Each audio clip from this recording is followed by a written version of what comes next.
A little girl wrapped both arms around her grandfather and whispered, "Grandpa, are the pirates going to make us disappear?" The old man smiled, kissed the top of her head, and answered so softly that only she could hear him. "Not today, sweetheart. Not while I'm still breathing." Nobody else on the observation deck paid much attention to the exchange.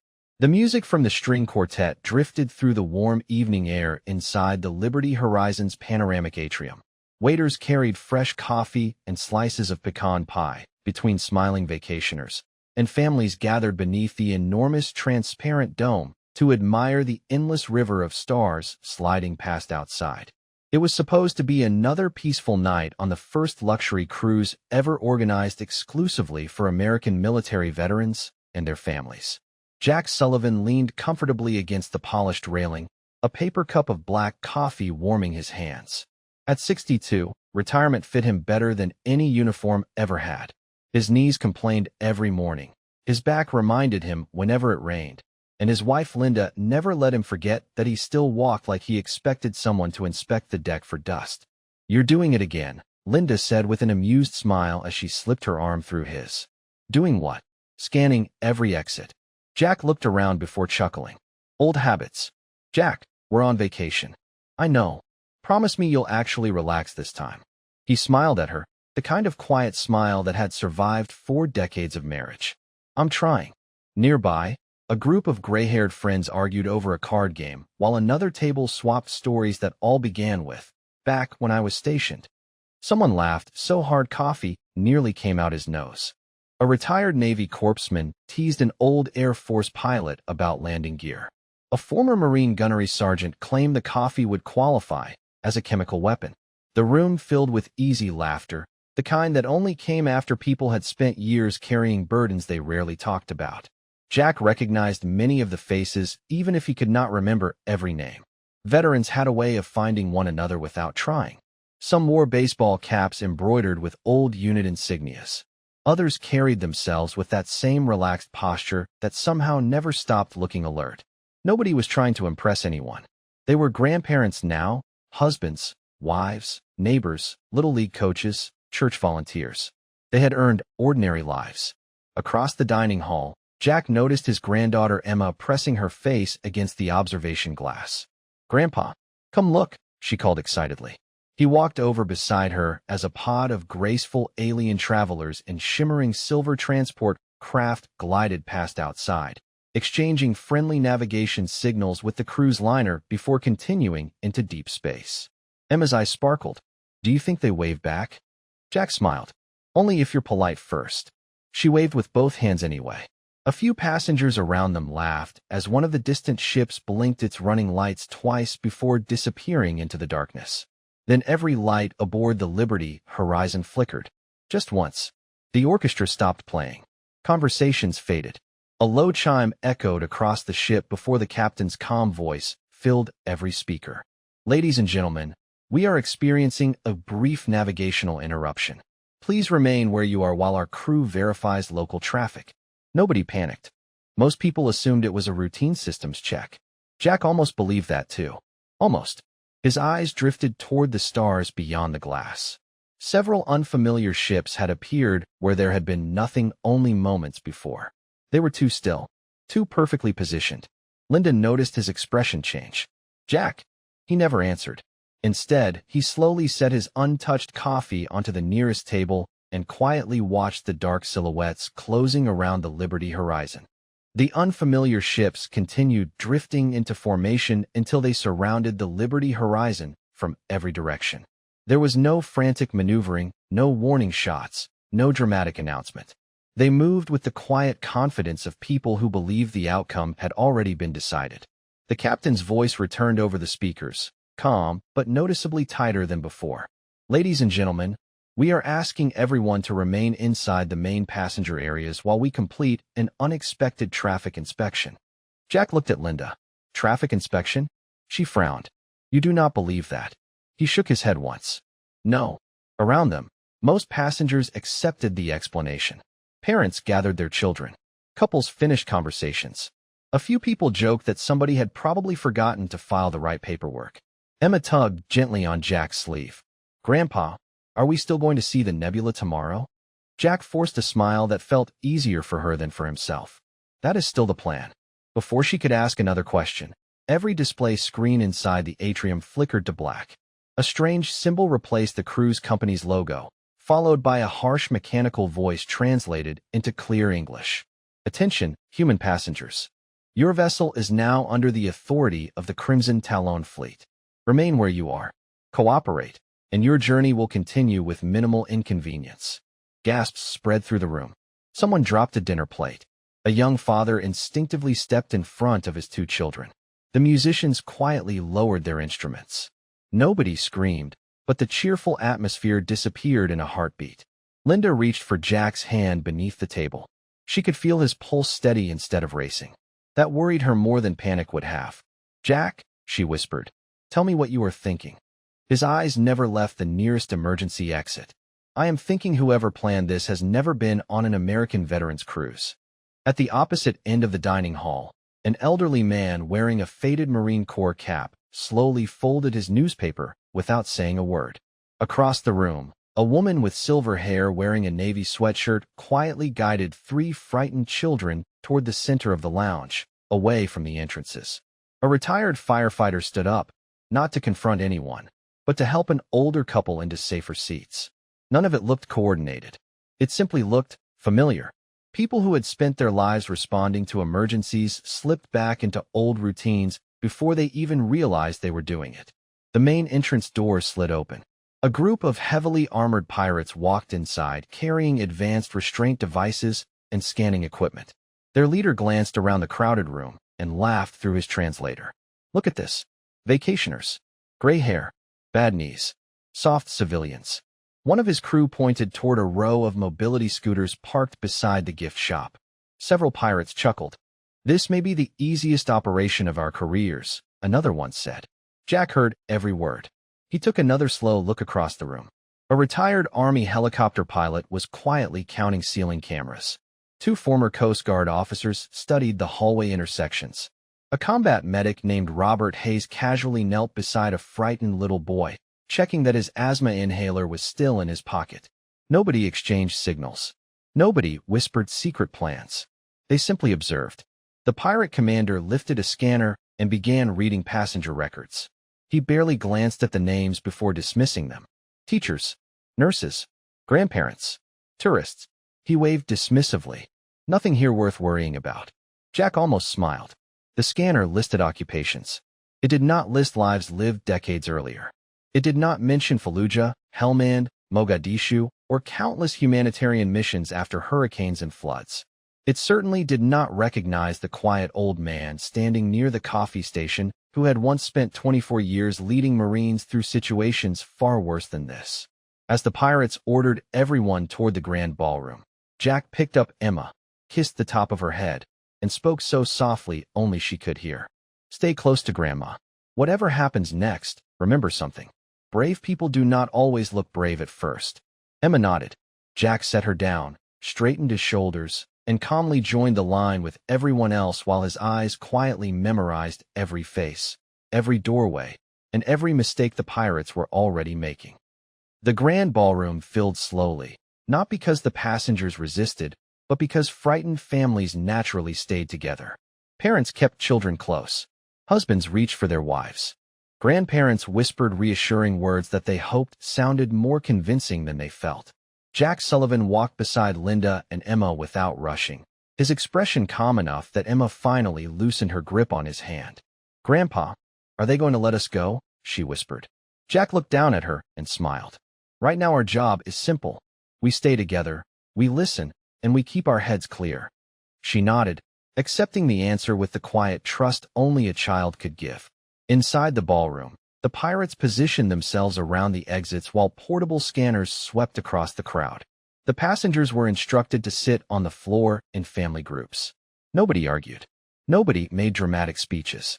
The room settled into an uneasy silence broken only by nervous whispers and the occasional cry from a frightened child. Jack sat beside Linda while casually studying everything around him. The ceiling was higher than he remembered. 4 exits instead of 3. Security cameras covered almost every angle except a narrow section near the beverage station. The decorative support columns created natural blind spots. He was not looking for a fight. He was simply noticing details, the same way he had done for most of his adult life. Across the room, Robert Hayes caught Jack's eye for less than a second before returning his attention to comforting an elderly passenger whose hands would not stop shaking. Daniel Brooks quietly counted the pirates without moving his lips. 11 visible, probably more outside. A retired Coast Guard rescue swimmer watched the ventilation grills. A former Army logistics officer studied the supply carts stacked against one wall. Nobody spoke to one another. They did not need to. Years of experience had taught them that information came first and decisions came later. One pirate walked through the rows with an electronic tablet, reading passenger files aloud for his own amusement. School teacher, accountant, retired postal worker, pediatric nurse, grandfather, grandmother. His companions laughed each time another harmless profession appeared. "This cruise is softer than fresh bread," one of them joked. Another pirate pointed toward an elderly couple sharing a blanket. "Look at them. Half these humans probably need help climbing stairs." The room stayed quiet. Jack noticed more than one veteran smiling faintly without looking up. Linda leaned closer. "You are smiling too." "Am I?" "That usually means you noticed something." Jack kept his voice low. "They are reading the last chapter of everybody's lives instead of the first 20. She understood immediately. Occupation was not identity. Retirement was not history. The tablet listed who these people were now. It said nothing about who they had been. Nothing about deployments. Nothing about disaster relief. Nothing about long nights when impossible situations became manageable because ordinary Americans refused to quit. Near the back of the ballroom, an older man accidentally dropped his cane. Before anyone else could react, 3 different veterans instinctively leaned forward at the same time to help him. They stopped halfway, exchanged embarrassed smiles, then laughed quietly at themselves. One pirate rolled his eyes. Even their old ones cannot stop trying to help each other. Jack watched that moment carefully. Nobody had coordinated it. Nobody had planned it. It was simply who they were. Service did not disappear because someone received retirement papers. It settled deeper. A loud voice interrupted the room. The pirate commander stepped onto the ballroom stage and looked over the passengers with complete confidence. "You humans have made the correct decision. Continue cooperating, and this will remain an inconvenience instead of a tragedy." Jack listened without reacting. Beside him, Robert Hayes slowly adjusted his glasses and looked around the ballroom one more time. Their eyes met briefly. Jack gave the smallest nod imaginable. "Not yet. Observe first. Understand first." Somewhere beyond the ballroom walls, the ship continued drifting through silent space, while inside, dozens of retired Marines and veterans from every branch quietly memorized every hallway, every routine, and every mistake their captors still believed nobody had noticed. Time moved strangely inside the ballroom. 5 minutes felt like an hour, and every passing second gave the passengers a little more time to settle their nerves. Children stopped crying. Parents whispered quiet reassurances. The retired veterans did exactly what they had done in waiting rooms, airports, evacuation centers, and military transport terminals for decades. They waited without wasting energy. The pirate commander seemed pleased by the silence. He paced across the stage with his hands folded behind his back while 2 of his crew continued scanning identification records. "This ship was an excellent choice," one pirate said with a grin. "Luxury passengers always cooperate." Another laughed. "Especially older humans. They value comfort too much to cause trouble." Their confidence spread through the boarding party. Helmets came off. A few pirates rested against the walls instead of watching the crowd. One wandered toward the refreshment station and poured himself a cup of coffee while joking with his teammates. Jack noticed every little change. Discipline was already slipping. Linda quietly leaned against his shoulder. "You are counting them again." "Always." "Still 11? 9 in here now. 2 left through the east hallway about 3 minutes ago." She looked surprised. "You counted the minutes too?" Jack smiled faintly. "Old habits." Emma rested her head against Linda's arm, exhausted from the stress. Jack gently brushed a loose strand of hair away from his granddaughter's face. Looking at her reminded him why patience mattered. Every choice had to protect families first. Across the ballroom, Robert Hayes quietly helped an elderly woman adjust the blanket over her shoulders. Daniel Brooks casually stretched his legs, giving himself a better view of the entrances without drawing attention. A retired Air Force loadmaster struck up an innocent conversation with a nervous cruise employee, learning which service corridors connected to the ballroom. None of it looked suspicious. It looked like ordinary people passing the time. That was exactly why nobody stopped them. Suddenly, one pirate called out from the hallway, "Commander, you should see this." The commander walked outside with an annoyed sigh, while several passengers exchanged cautious glances.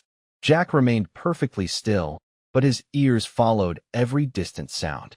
A minute later, the commander returned carrying a decorative wooden display taken from another deck. It had been mounted outside one of the ship's conference rooms. He looked down at the engraved brass plaque and laughed. Veterans Reunion Week. Several pirates chuckled with him. One tapped the plaque with a finger. "So that explains all the old military souvenirs."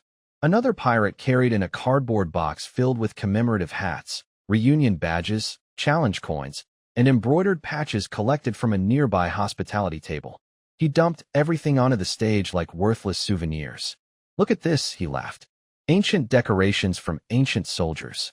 The pirates picked through the keepsakes with amused curiosity. One held up a faded Marine Corps cap, several decades old.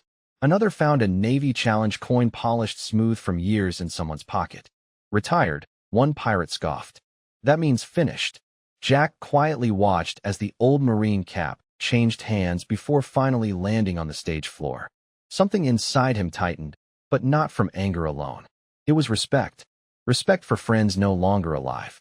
Respect for people who had worn those symbols long before retirement cruises and peaceful evenings under the stars. Linda gently touched his hand. She knew that expression. "Do not," she whispered softly. Jack never looked away from the stage. "I am not going to." He paused before adding, "Not yet." Across the room, Robert Hayes looked down as if adjusting his glasses, but Jack caught the brief glance. Daniel Brooks noticed it too. No words passed between them. They did not need words. The pirates believed they had found a ballroom full of harmless retirees collecting memories from a lifetime already behind them. They had no idea those memories were exactly what had taught these quiet men and women how to stay calm when everyone else expected panic. The ballroom remained quiet long after the laughter from the pirates faded. Their commander ordered the souvenir box carried away without another thought, convinced he had just discovered an amusing coincidence instead of something important. The passengers stayed seated while crew members were escorted in and out to answer questions about the ship. Every trip through the doors revealed another small detail. Another hallway. Another shift change. Another routine. Jack watched the pattern slowly emerge. The pirates were confident enough to become predictable. Confidence, he remembered, usually arrived a few minutes before mistakes did.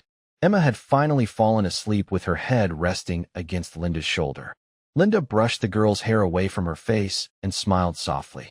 "She trusts you," she whispered. Jack looked at his granddaughter for a long moment. "That is what scares me." "Why?" "Because children think grandparents can fix everything." Linda squeezed his hand. "Maybe today they can." Before Jack could answer, Robert Hayes quietly moved across the room, carrying a bottle of water for an elderly passenger. As he passed Jack, he paused for barely a heartbeat. "How is your knee?" Robert asked casually. "Still predicting the weather." Jack replied with a faint grin. "Mine too." It sounded like ordinary conversation between two retirees. Anyone listening would have heard nothing unusual. But both men had just confirmed something far more important. They were alert, thinking clearly, and waiting. A few minutes later, Daniel Brooks wandered over carrying 2 paper cups filled with water. He handed one to Jack. "Hydration," he said with a shrug. "Doctor's orders." Jack accepted it. "Appreciate it." Daniel looked toward the nearest exit. "Nice ballroom." "Good sight lines," Jack answered. Daniel nodded once before walking away. Linda watched both exchanges with quiet understanding. "You all have not spoken in years, have you?" "Some of them no. Yet somehow you are already having conversations." Jack smiled. "That is the funny thing about Marines. Sometimes silence says more than words." At the front of the ballroom, the pirate commander announced another inspection. Several passengers would be moved deck by deck while cargo records were verified. He sounded relaxed, almost bored. His crew reacted the same way. One pirate removed his gloves while another leaned his equipment against the wall to stretch his shoulders. A third complained about how long the paperwork was taking. Jack noticed every shortcut they were beginning to take. They no longer expected resistance. They expected compliance. Across the room, a retired Army colonel quietly helped organize frightened families into smaller groups so parents could keep track of every child. A former Navy corpsman checked on passengers with heart conditions. An Air Force mechanic repaired a broken wheelchair brake using nothing more than a butter knife borrowed from the refreshment table. Service had become instinct decades ago. Nobody asked who was in charge. Everybody simply found someone who needed help and got to work. Jack looked around the ballroom and realized something the pirates had completely missed. This was never just a vacation. It was a floating reunion of people who had spent entire careers solving impossible problems together. Different uniforms. Different decades. Same mindset. Robert caught Jack's eye from across the room one more time. This time Jack gave the smallest nod. Not an order. Not a signal to act. Just recognition. They had seen enough.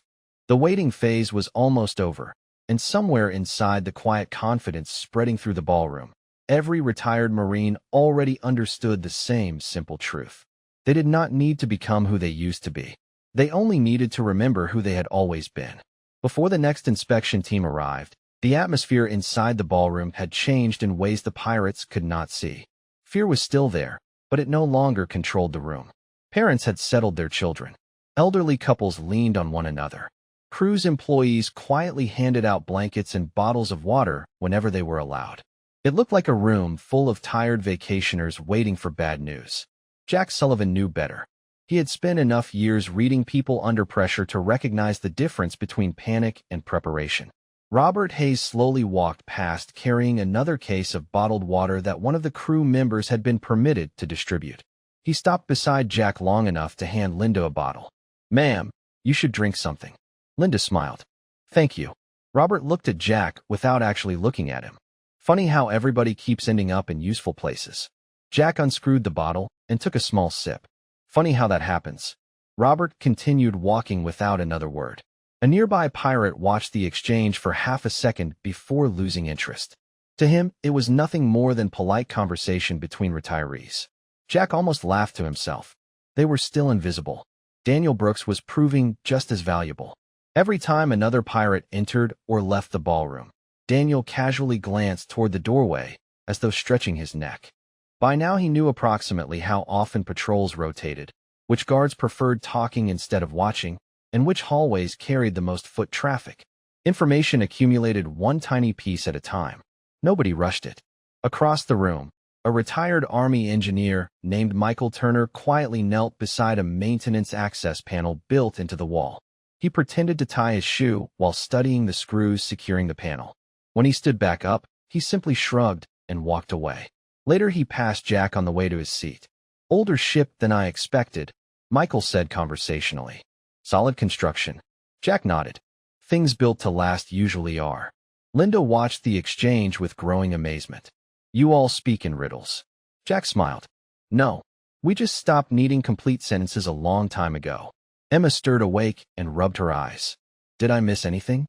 Jack gently squeezed her shoulder. "Nothing important." She looked around the ballroom. "Everybody looks different." He followed her gaze. She was right. The frightened expressions from earlier had softened.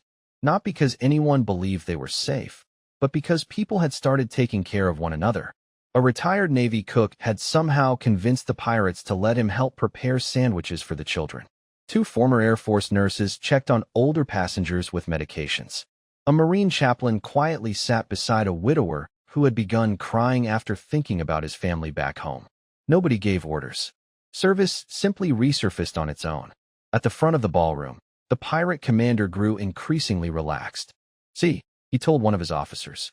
"Humans adapt quickly when they understand resistance is pointless." His officer laughed. "Especially these old ones." Neither of them noticed that almost every veteran in the room had now identified at least one useful skill in someone sitting nearby. Medic, engineer, communications, logistics, pilot, firefighter, search and rescue, security. They were not forming squads. They were recognizing resources, exactly as they had done throughout their careers. Jack leaned closer to Linda. Do you remember what I always told our kids before a storm? She smiled faintly. Stay calm. Help the person next to you. Everything else comes after. Exactly. At that moment, another pirate hurried into the ballroom carrying a data tablet. His confident expression had disappeared. He walked directly to the commander and whispered something that made the older pirate stop smiling. The commander grabbed the tablet, frowned at the screen, then looked slowly across the room as if seeing the passengers for the first time.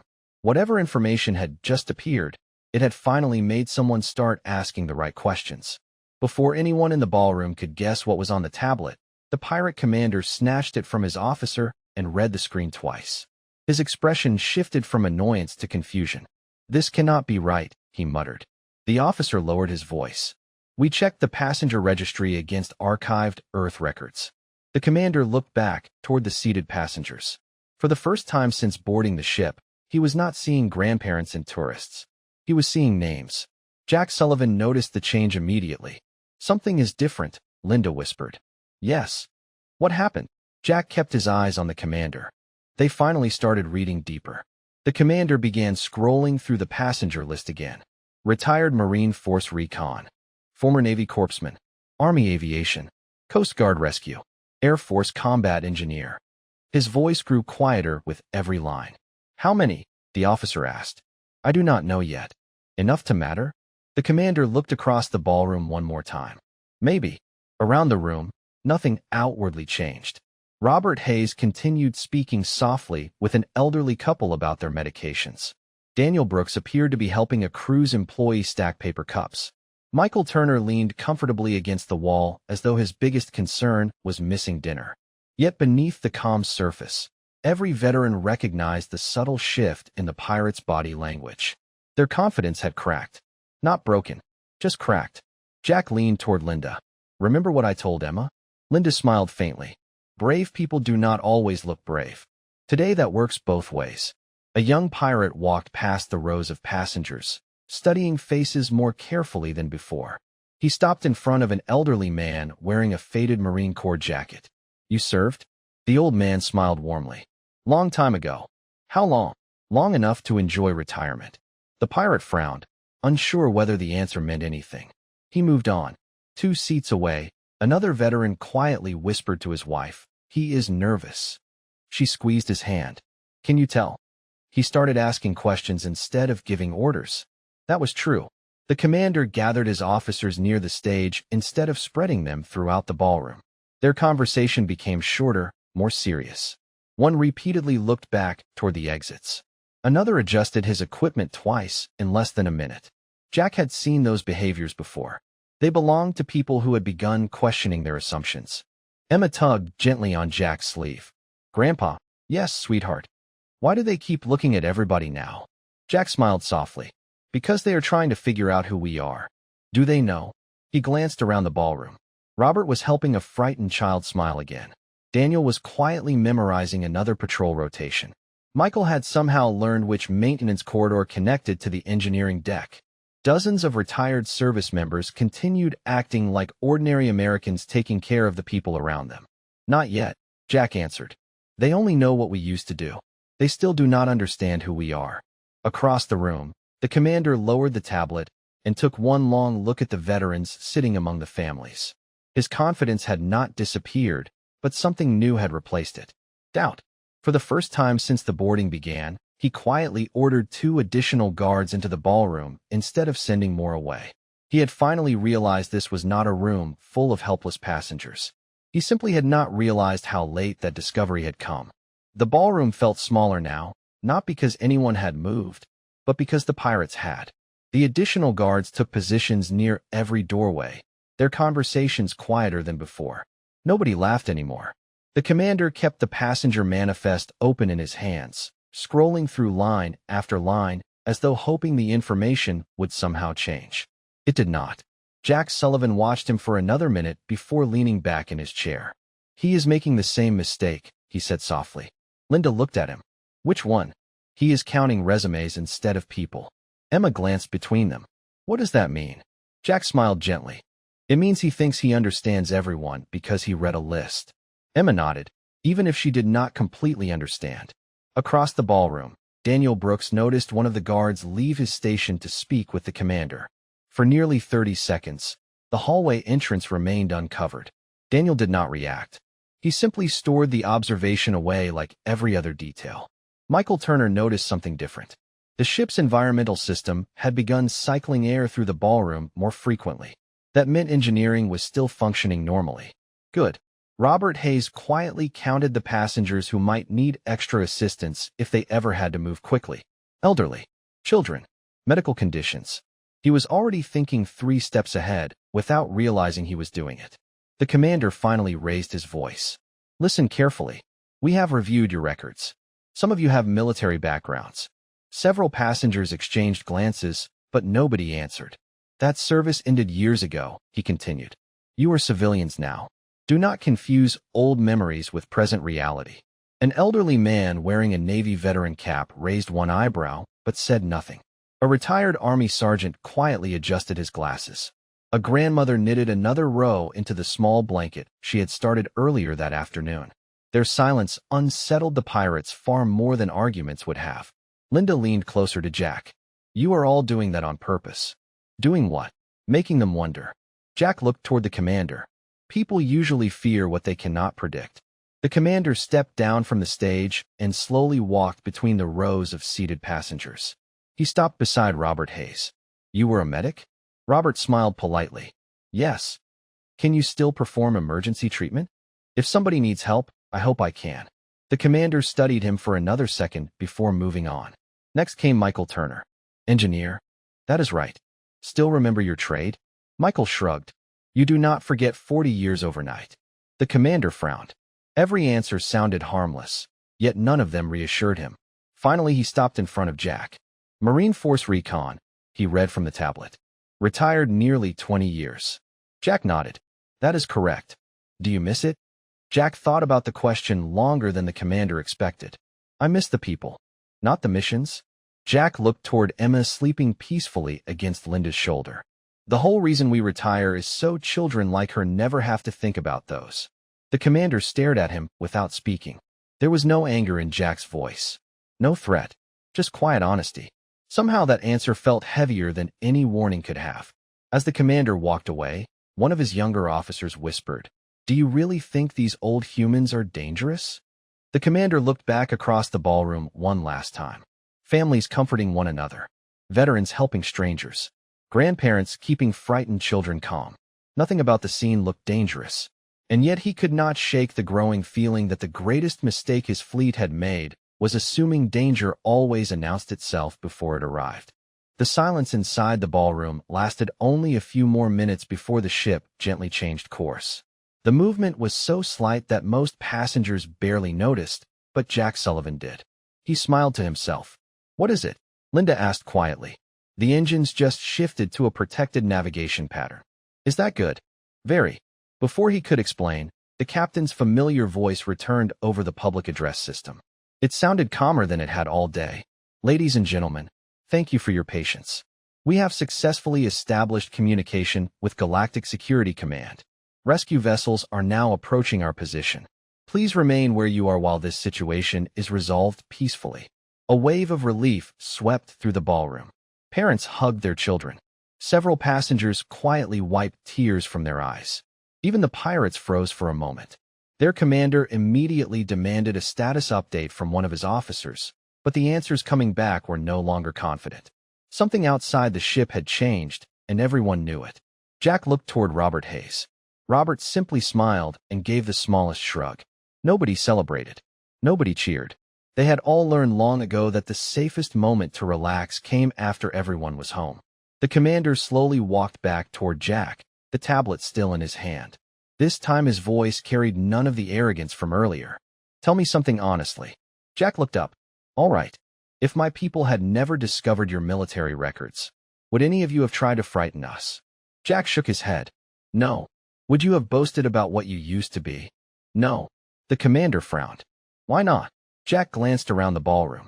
Children were laughing again. Cruise employees were helping elderly passengers stand. Linda was fixing Emma's sweater while she rubbed the sleep from her eyes. Because the people in this room spent the best years of their lives hoping nobody would ever need those skills again. The commander lowered the tablet. Then why do I feel as though I made a terrible mistake? Jack answered without hesitation. Because you judged everyone by what they looked like today instead of the choices they had made their entire lives. The commander remained silent for several long seconds before slowly nodding. I understand. I hope you do. Outside the panoramic windows, distant navigation lights appeared one by one against the darkness, growing brighter as the rescue ships closed the distance. The tension that had filled the ballroom all afternoon quietly disappeared. Emma looked up at her grandfather and smiled. Can we still see the nebula tomorrow? Jack laughed softly for the first time that day. I think we can. Linda slipped her hand into his. You never stopped protecting people, did you?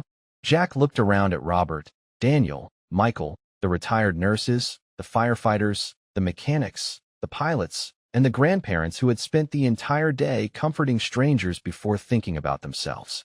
None of us did, he said. We just found different ways to do it. Years later, travelers across the galaxy would tell the story of the quiet cruise where a group of aging Americans never raised their voices, never bragged about their past, and never forgot to care for the people beside them even on the hardest day of their vacation. The lesson spread farther than the story itself. Real strength rarely announces its arrival. It sits beside a frightened child, shares a bottle of water with a stranger, steadies a shaking hand, and waits patiently until everyone makes it home. That was the part the pirates had never understood, and perhaps the most dangerous people in the universe were not the ones who loved conflict, but the ordinary men and women who had already lived through it and quietly chose kindness instead.